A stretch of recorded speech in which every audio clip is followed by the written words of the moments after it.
जुन्या नाटकांना आपण रिवाईव्ह करावं आणि ही जुनी नाटकं सगळ्यांसमोर, प्रेक्षकांसमोर किंवा रसिकगणांसमोर आणावी असं तुम्हाला काय वाटतं? मी गेल्या वर्षभरात जवळजवळ 7 ते 8 नवीन कोरी करकरीत तरुणांनी लिहिलेली नाटकं वाचली. त्यांना सुचलेल्या नाटकाची, गोष्टीची कल्पना जी सुचतात त्या भन्नाट सुचतात. त्यांना नवीन नवीन एकदम वेगवेगळे विषय असतात. पण नाटक म्हणून त्याची जेव्हा ते उतरतं कागदावर तिथं ते फसतात. पुलंचं एक फार छान वाक्य आहे की ज्यांचे पाय धरावेत असे पाय जर का आपल्याला मिळाले आणि त्यावेळी आपण त्यांना नमस्कार केला तर त्यात चुकलं काय? तर मला असं वाटतं आजच्या पिढीसाठी अशी नाटकं म्हणजे ना पाय आहे. काय भाषेची समृद्धी, काय शब्दांची समृद्धी. तेच तेच शब्द रिपीट नाहीत परत नाही. प्रत्येक वेळेला भावना तीच असली तरी व्यक्त करताना शब्दांचं सामर्थ्य, शब्दांचा संग्रह एवढा जबरदस्त आहे. तुमच्यासारख्या दिग्गज कलाकारांकडनं जेव्हा कळतं की अजून सुद्धा थिएटर पूर्ण भरत नाहीयेत, तर ह्याच्याबद्दल तुमचं मत काय? शेवटी म्हणतो ना की आपण क्वांटिटीपेक्षा क्वालिटी मॅटर्स. जसं हिमालयाची सावली नाटक आहे, ह्याला जो प्रेक्षक वर्ग आहे तो एक क्लासचा प्रेक्षक वर्ग आहे. नाना आणि बयो या पात्रांकडनं तरुण पिढीने काय शिकावं? बायको म्हणून म्हणजे एकाच व्यक्तीची अनेक डायमेन्शन्स आहेत, पण बाह्य जगात तुम्हाला ज्या गोष्टी करायला लागतात बरोबर त्या मी केल्या, पण मी त्या कोणासाठी केल्या मी चूज केलंय. माझी भीती फार वेगळी आहे. ह्याच्यानंतर ह्या नाटकांना हे नाटक करायचं कसं? राजेश, तुला जरी किती इच्छा झाली आणि किती तटकरे तुला मिळाले तरी तू हिमालयाची सावली करायची हिंमतच करणार नाही. नुसताच केंद्राने अभिजात भाषेचा दर्जा देऊन काय दर्जा मिळत नाही ना. मनोरंजन आणि प्रबोधन याचा समतोल या नाटकामध्ये कसा साधला? ह्याच नाही, सगळ्या नाटकांमध्ये शुगर कोटेड कॅप्सूल असते की नाही, तसं असावं नाटक.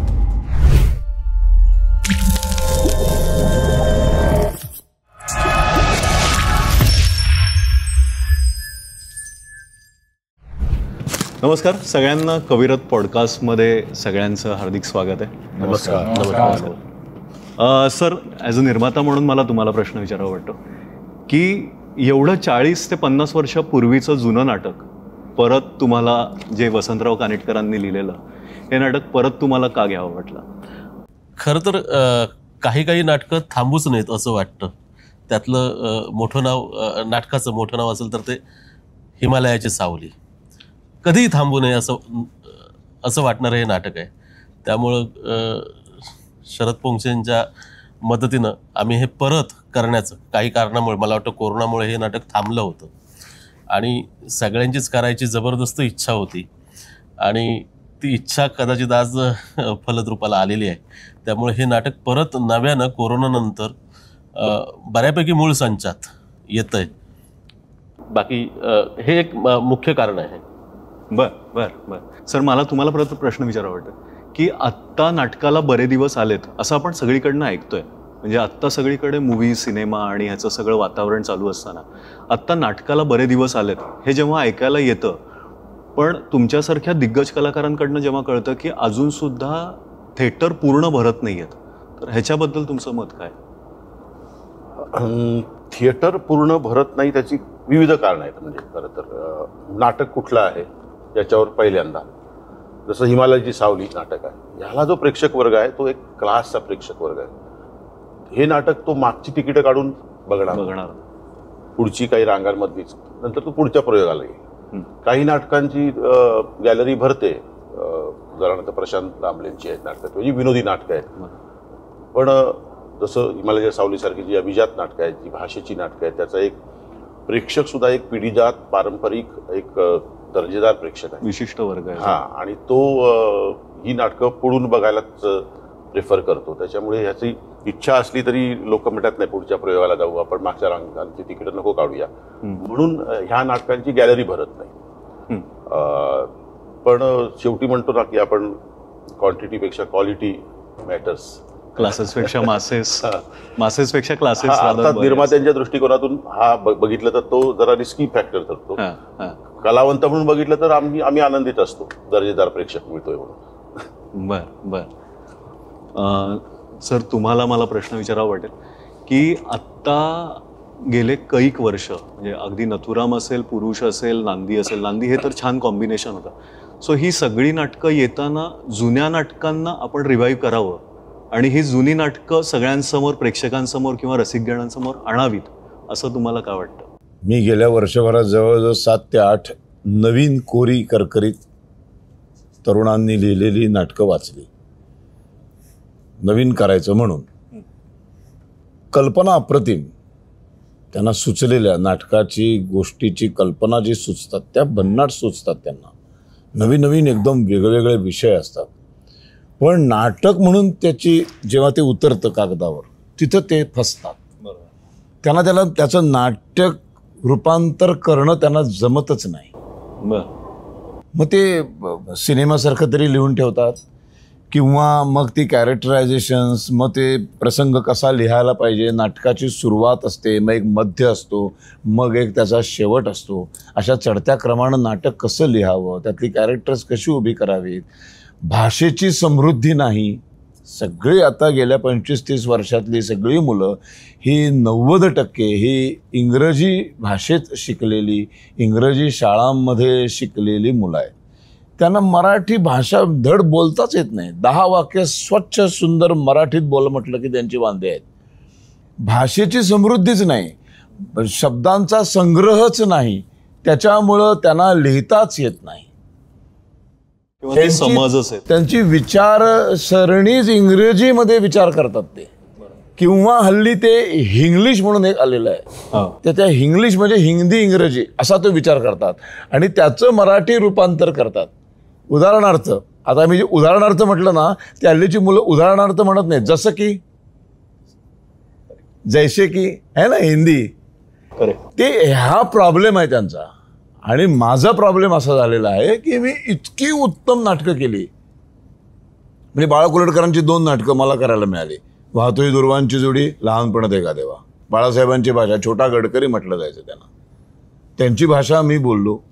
मी कानेटकरांची भाषा बोललो. मी बेईमान केलं.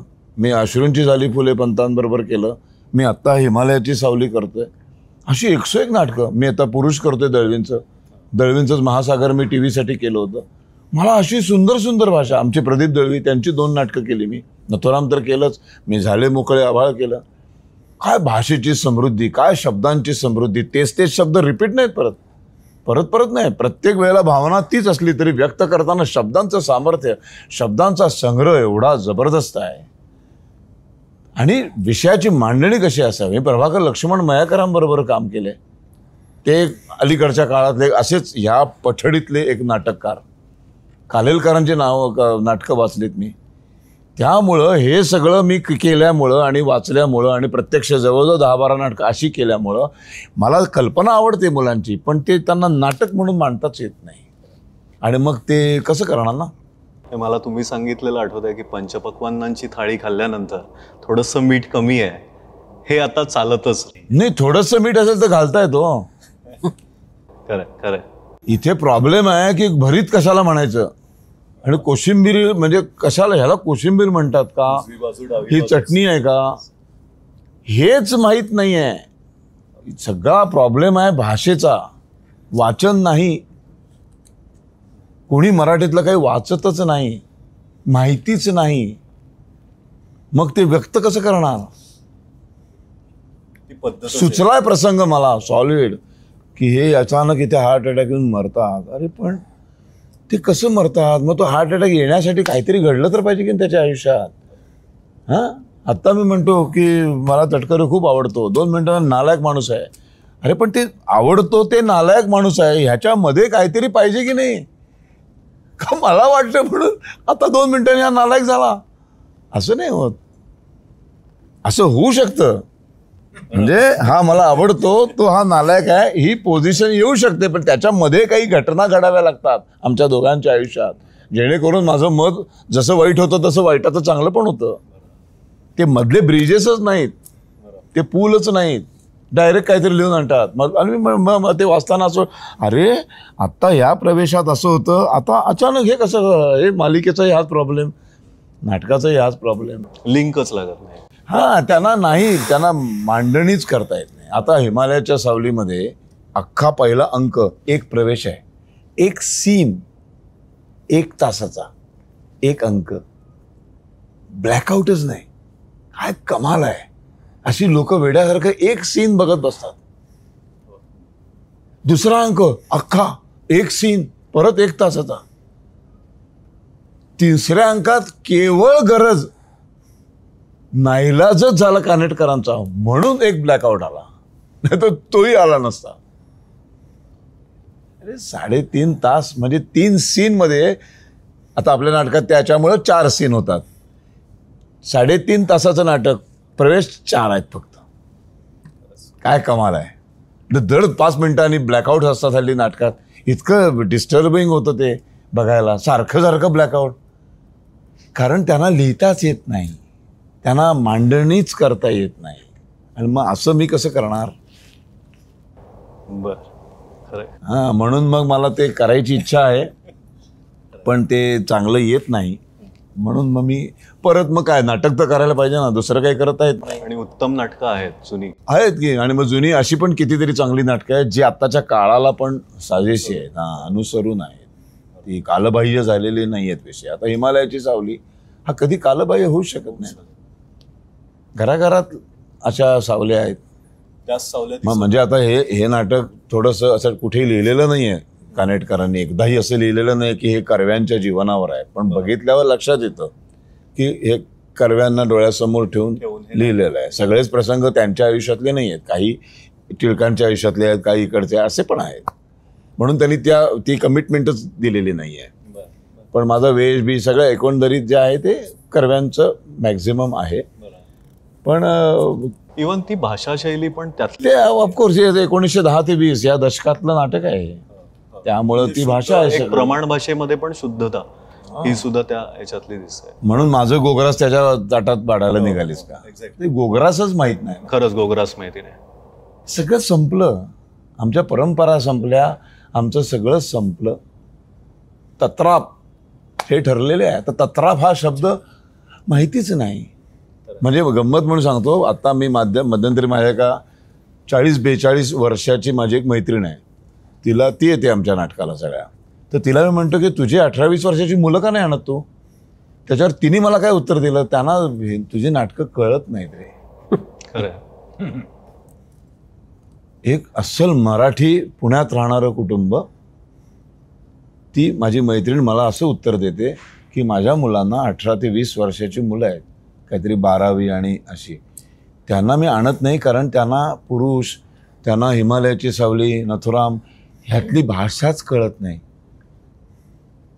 ह्याच्या एवढं लाज वाटण्यासारखं दुसरं काय असू शकतं. म्हणजे हे आत्ताच जर कळत नाही तर येत्या 20 वर्षामध्ये नुसताच केंद्राने अभिजात भाषेचा दर्जा देऊन काय दर्जा मिळत नाही ना. खरंच.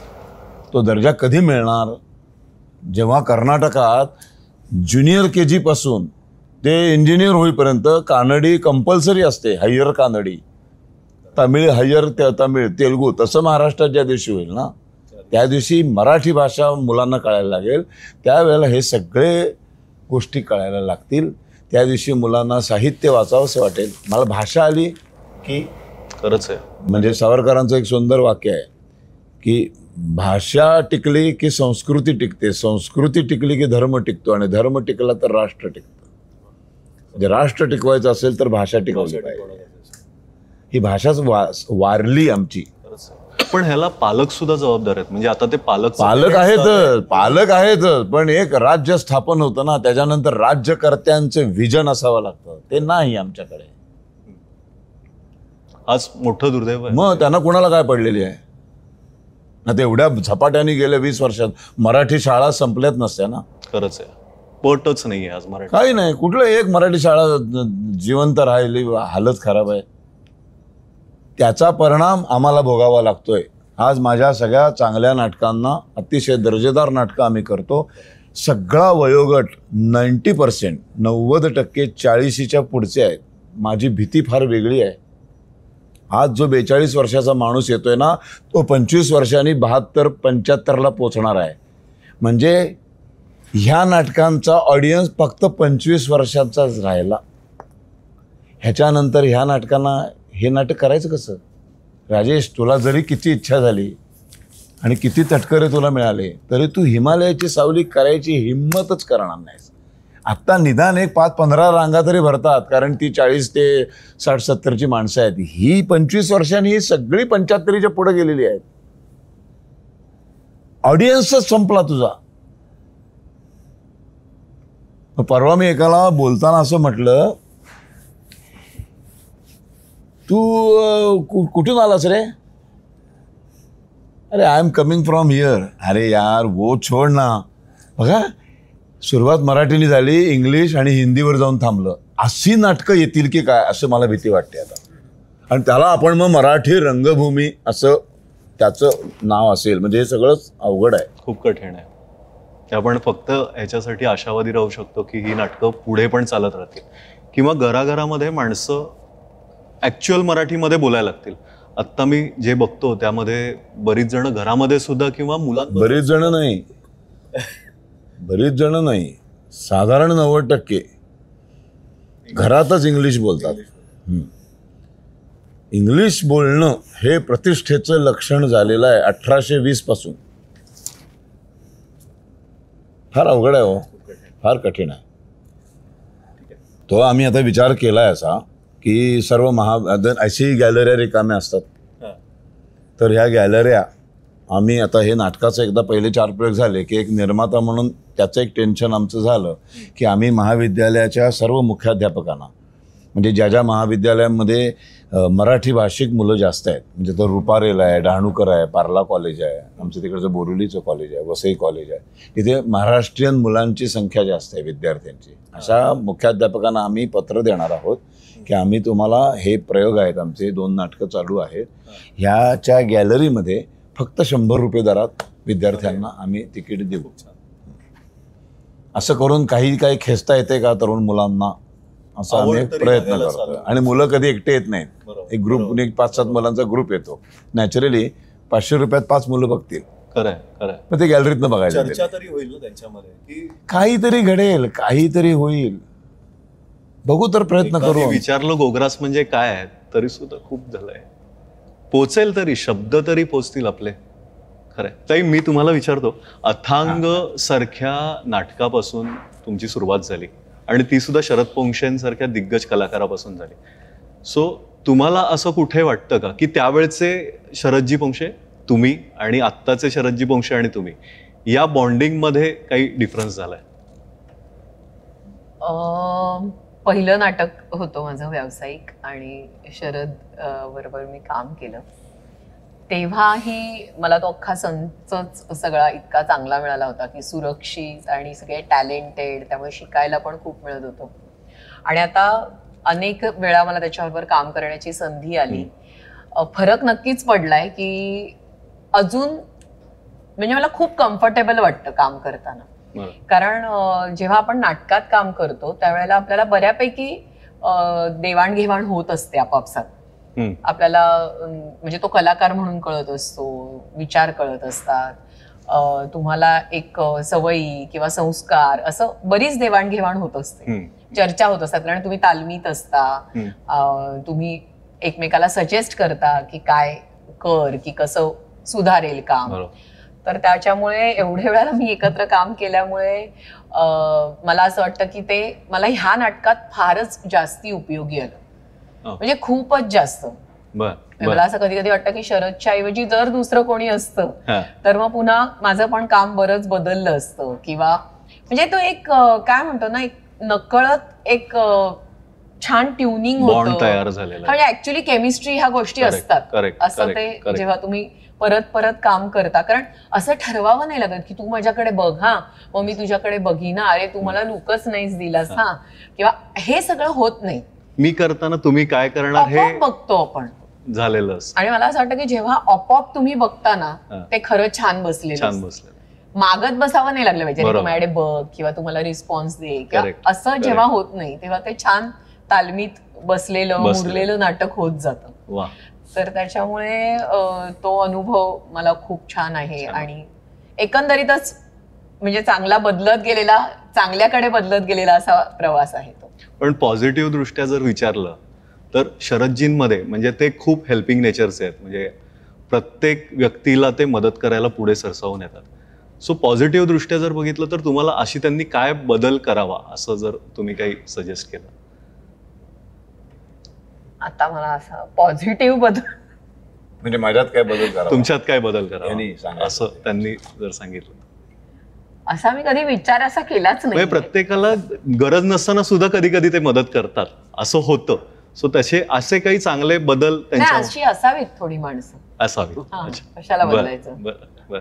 तुम्ही जसं रिप्लेसमेंट या म्हणाल्या त्यावरनं मला आठवलं की ज्यावेळी शरदजींना कॅन्सरला ज्यावेळी ते झुंजत येत होते किंवा कॅन्सरला फेस करत होते, तर तुम्ही त्यांच्याकडे प्रपोजल घेऊन गेलेलात की आपण ह्या नाटकाची सुरुवात करू किंवा या नाटकासाठी आम्ही तुम्हाला बघत आहे.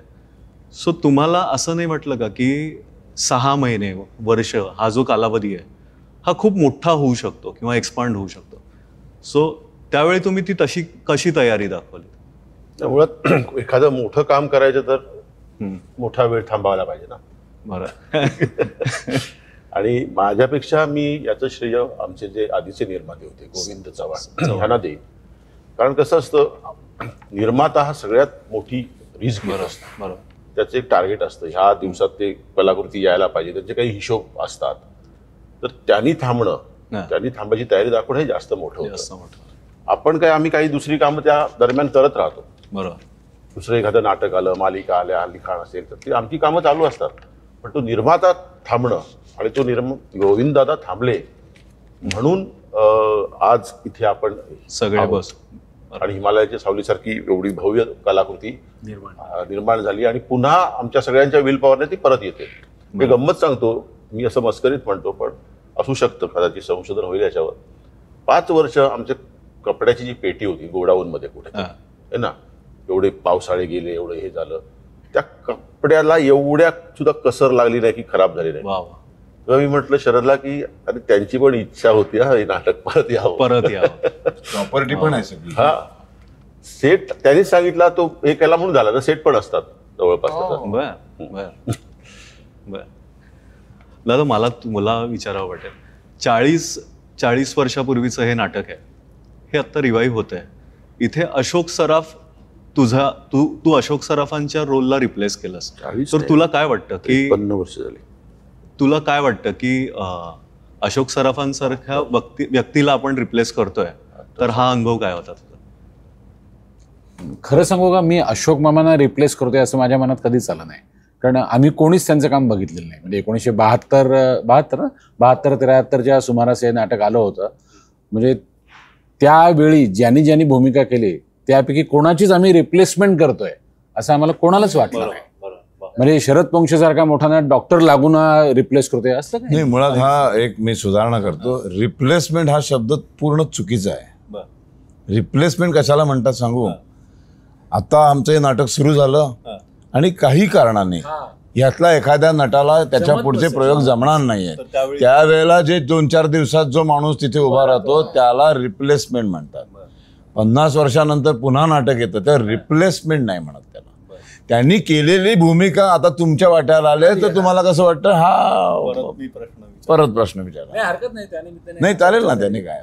त्यामुळे आम्ही काही कोणाची रिप्लेसमेंट करत नाही. पण आनंदाचा भाग आहे, प्राध्यापक वसंत कानेटकरांची भाषा आपल्याला बोलायला मिळते. आणि मगाशी असा विषय झाला की या काळात वगैरे अमुक, तर मला असं वाटतं ना की पुलंचं एक फार छान वाक्य आहे की ज्यांचे पाय धरावेत असे पाय जर का आपल्याला मिळाले आणि त्यावेळी आपण त्यांना नमस्कार केला तर त्यात चुकलं काय? तर मला असं वाटतं आजच्या पिढीसाठी अशी नाटकं म्हणजे ना पाय आहेत. आपल्या समोर कुठले आदर्श नाहीत ना. आता मला छान पेटी वाजायचं, कोणतरी एक गोविंदराव पटवर्धन मी पाहिलंय, याला खूप मोठं दिग्दर्शक व्हायचं. त्याने एक भाऊ पुरुषोत्तम दारव्हेकर होते, दामू केंकरे होते, अशी कुठली तरी एक दिग्दर्शकीय परंपरा असेल. तिच्याकडे एक भाऊ शांताजोग होत्या, भक्तीबर असे डॉक्टर लागू होते, सतीश दुभाषे होते, यशवंत दत्त होते. अशी कोणतरी माणसं आमच्या क्षेत्रात की आम्ही ज्यांना बघून बाबा आपल्याला काहीतरी यांच्याकडून थोडंसं शिकायचं असं आहे. तसं समाजामध्ये मला असं वाटतं हे नाटक 1972ला झालं, विषय संपला. 1900 असं नाही आहे. हे मला असं वाटतं की सातत्याने चालू राहिलं पाहिजे. जेव्हा जेव्हा नवीन प्रेक्षक येईल त्यावेळी त्याला समाजात काय पद्धतीची माणसं होऊन गेली, त्याग म्हणजे काय असतो, आपली सामाजिक बांधिलकी म्हणजे काय असते, म्हणजे ही काही नुसती अशी वाक्य नाही आहेत ना, एक वाक्य झालं, तो वाक्य बोलला, त्याचं असं नाही. तर मला असं वाटतं की हा एक विचार आहे हे नाटक म्हणजे. तर ते, आणि अशोक मामांची भूमिका पुन्हा सांगतो, मला काही दडपण वगैरे काय नव्हतं. आमचे दिग्दर्शक राजेश देशपांडे, हा मुळात तो तातोबा काशीकर देवरुखचा आहे, कोकणातला आहे. नाटक ज्याने बसवलंय ते पण अस्सल कोकणी आहेत. म्हणजे बाकी स्वभाव वैशिष्ट्य सांगत नाही मी त्यांची आता, पण सांगायचं तात्पर्य काय की म्हणजे ते बसवणं, ती भूमिका बसवणं मला काही फार कठीण गेलं नाही. जे दिग्दर्शकांनी सांगितलंय ते मी तसं तसं करत गेलो. आणि कानेटकरांची भाषा आहे ना, म्हणजे 80% काम तिथेच झालेलं असतं. 20% काम जे काय राजेशनी माझ्याकडनं बसवून घेतलं, मग लकबी असतील काय जे असेल, त्यामुळे रिप्लेसमेंटचं किंवा कुठल्याचं दडपण कधी नव्हतंच. इकडे लगेच एक एक चेहरे बदलले. ताई, मला तुम्हाला विचारावं असं वाटेल की नाना आणि बयो या कॅरेक्टर, या पात्रांकडनं तरुण पिढीने काय शिकावं? तरुण पिढीनी म्हणजे ह्या जोडप्याकडनं काय शिकावं, मला असं वाटतं की लग्न म्हणजे मुळात ह्या दोघांच्या नात्यातला गोडवा हा आहे की त्या दोघांनी एकमेकातल्या त्यांचा जो काही एक आपला एक स्थायी भाव असतो ना प्रत्येक माणसाचा, त्याच्याशी लग्न लागलंय. खरं. त्यामुळे ती जेव्हा बयो शेवट म्हणते की मी तुमची आई म्हणून जरी किती त्यांच्यावर चरफडले, आदळआपट केली, तरी एक बायको म्हणून, म्हणजे एकाच व्यक्तीची अनेक डायमेन्शन्स आहेत. पण मनात कौतुक आहे, मनात प्रचंड कौतुक आहे, अभिमान आहे. पण बाह्य जगात तुम्हाला ज्या गोष्टी करायला लागतात त्या मी केल्या, पण मी त्या कोणासाठी केल्या, मी चूज केलंय. हेच जर मला कुठल्या सामान्य माणसासाठी हे कष्ट पडले असते तर त्याला काहीच अर्थ नव्हता आणि मी केलेही नसते. एवढी ती त्या काळातली, आत्ताच्या काळातली बाई आहे. बरोबर. आणि ती निवड केली की मी, नाहीतर त्यांचा रथ माझ्या मनात केव्हाच जमिनीच लागला असता रे, असं तिचं वाक्य आहे. की मी त्याला काहीतरी समजत होते म्हणून मी केलं. मी मूर्ख नाहीये की मी ह्या सगळ्या गोष्टीतनं गेले, ते मी समजून उमजून केलेलं गोष्ट आहे. आणि त्याचप्रमाणे नानांचं पण असं आहे की त्याला कळतंय की मला सगळं समाजकार्याला वाहून घेताना पाठीमागे खूप घडतंय, खूप त्रास होतोय, ह्याची जाणीव आहे. म्हणून ते म्हणजे एक छोट्या छोट्या गोष्टी या नाटकात, पुन्हा आपण जसं म्हणतो की लेखकाचं काय श्रेय आहे, तर ते आमचा पहिला नाटकाचा प्रसंग आहे, त्याच्यात तिला इतका ताप झालाय, या जी घटना घडते त्याचा, तर तो ताप झालाय त्यांच्यामुळेच. पण ते जाताना सांगून जातात मुलीला की तुझ्या आईचं चित्त आज ठिकाणावर नाही, तिच्या जेवणाचं बघ जरा. हा जो एक हे जे कनेक्शन आहे ते नक्कीच आपण सगळ्यांनी ह्या काळात किंवा सगळ्या काळांमध्ये ते घेण्यासारखं आहे. आणि ते खूप, म्हणजे तिथे शो ऑफ नाहीये, ते आहे.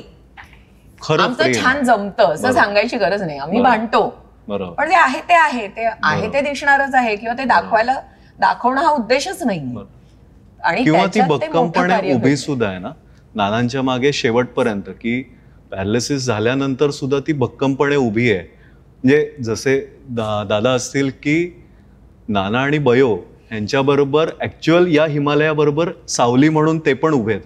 सो ह्याच्याबद्दल मला तुम्हाला पण विचारायला आवडेल की तुम्ही सावली म्हणून जे उभे आहात, तर पात्राबद्दल जर तुम्हाला काही सांगावं वाटलं. एक शब्द मला जरा बदलाव. सावली म्हणून तो उभा नाहीये, तो निष्ठावान सेवक आहे.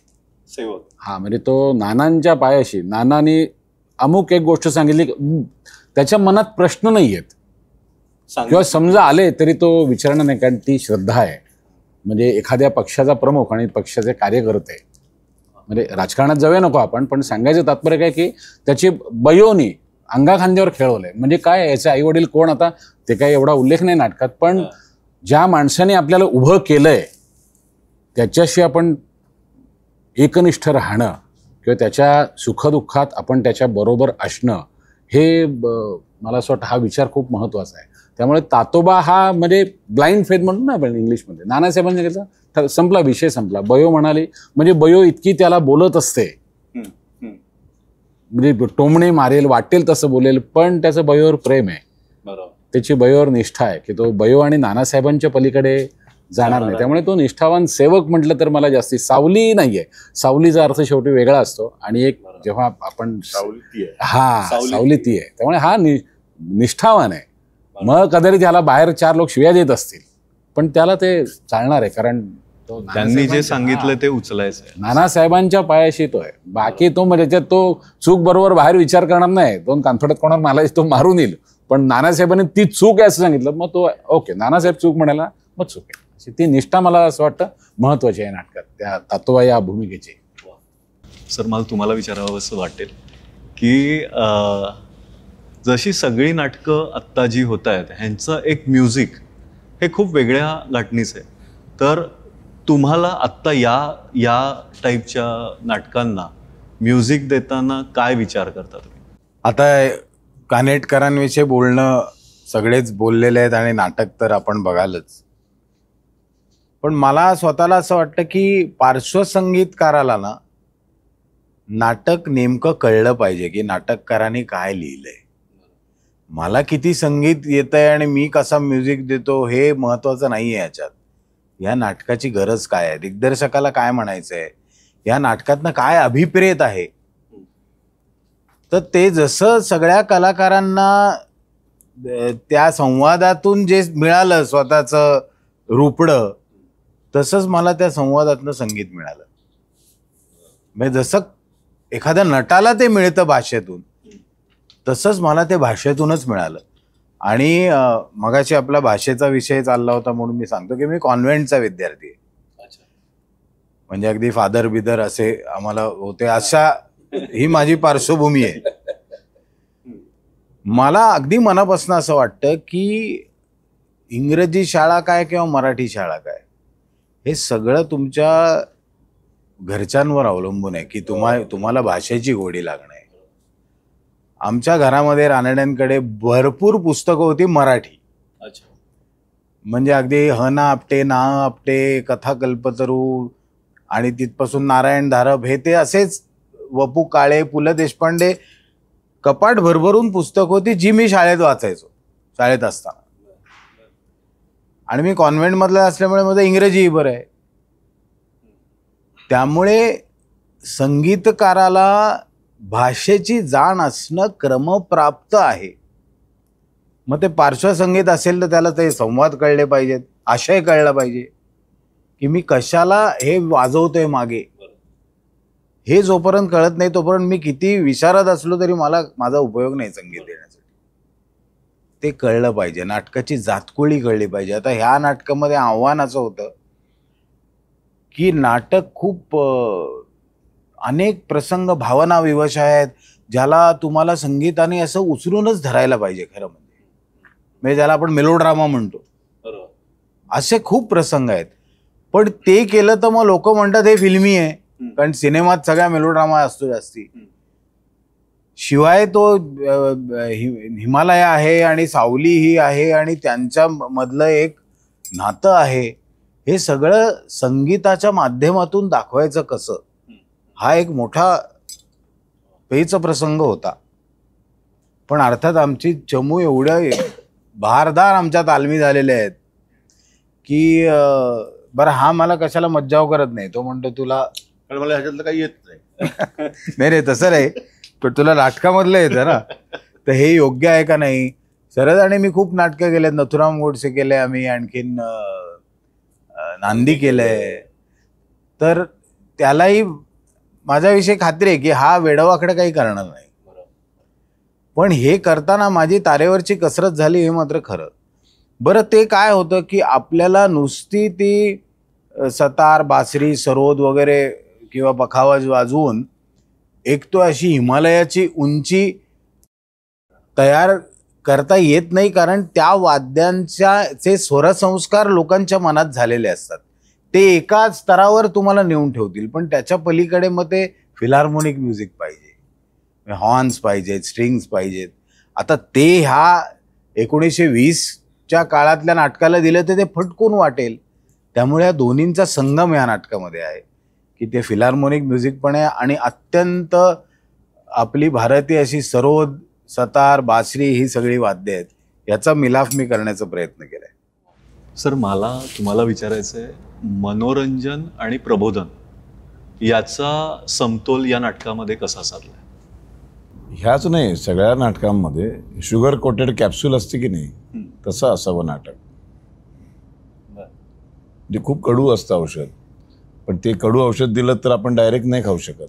पण ते शुगर कोटेड कॅप्सूलमधून आपल्याला काहीच कळत नाही. आपण तोंडाला मस्त पाणी पितो जातं, ते काहीच कळत नाही आपल्याला. नाटक तसं असलं पाहिजे, परिणाम करून गेलं पाहिजे. बाळा कुलटकरांची एक मुलाखत झाली होती, सुधीर गाडगीळ यांनी घेतली होती.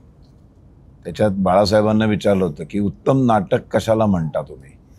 तेव्हा ते फार एका साध्या सोप्या वाक्यात त्यांनी उत्तर दिलं होतं, जे नाटक बघताना 3 तास प्रेक्षक अभिनय करतात ते उत्तम नाटक. आणि प्रेक्षक तेव्हाच अभिनय करतात जेव्हा ते त्या नाटकामध्ये समरस होऊन जातात, म्हणजे मराठीत इन्व्हॉल्व होतात. ते समरस झाले की रडतात. आता ह्या नाटकामध्ये तुम्ही कॅमेरा जर प्रेक्षकांवर फक्त ठेवलात आणि नाटक फक्त ऐकलं आणि प्रेक्षकांना बघितलं तरी तुम्हाला नाटक कळेल. असं बसू शकत नाही नाटकाला माणूस. अशी सगळी नाटकं आहे ती. आम्ही पुरुष करतो काय, की आम्ही इतकी वर्ष नथुराम केलं काय, नथुरामला याने काय म्युझिक दिलं. शेवटचा तो फासाचा प्रसंग कुठून आणायचं, फास एक गळफास लटकतोय, त्याचा आवाज कुठून आणायचो, तो कुठून आणला आणि शहारा येतो अंगावर. तर अशी सगळी मंडळी आहेत आमची. सर, आत्ता येत्या दिवसामध्ये अजून तुमच्या काही सिरियल्स किंवा OTT मध्ये किंवा मूवीज म्हणजे चित्रपट कुठले आत्ता नवीन येणार आहेत? नाही, आता माझं हे पुरुष चालू आहे आणि आता हिमालयाची सावली, हेच 2 नाटकं सध्या आम्ही करतो आहोत. हे नाटक खूप छान चालेल आणि परत मला येण्याची संधी मिळेल असं मला वाटतंय. आणि शतक महोत्सवाला या. नक्की. कविराज स्टुडिओकडनं सगळ्यांचे मनापासून आभार. खूप आभार. धन्यवाद. धन्यवाद.